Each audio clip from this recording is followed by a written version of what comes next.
বিরিয়ানির সাথে রেস্টুরেন্টে যে গ্রিন চাটনি দেয় তা আমার ভীষণ প্রিয়, আর তা বানানোও খুব সহজ।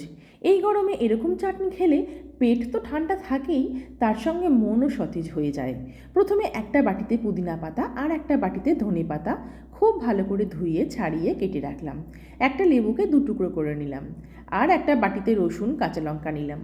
এইবার লেবু বাদে সব কিছুকে একটু জল মিশিয়ে ব্লেন্ডারে ব্লেন্ড করে নিলাম। তারপর আবার ব্লেন্ডারের ঢাকনা খুলে কয়েক টুকরো বরফ, বিট লবণ ও চিনি মিশিয়ে আবার খানিকক্ষণ ব্লেন্ড করে নিলাম। এরপর একটা বাটিতে একটু দই ফেটিয়ে তাতে এই পুরো মিশ্রণটা ঢেলে নিলাম।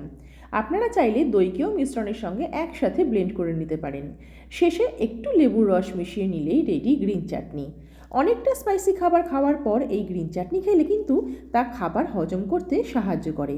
রেসিপি এবং ভিডিও যদি ভালো লেগে থাকে তাহলে লাইক, কমেন্ট, শেয়ার করলে খুব ভালো লাগবে।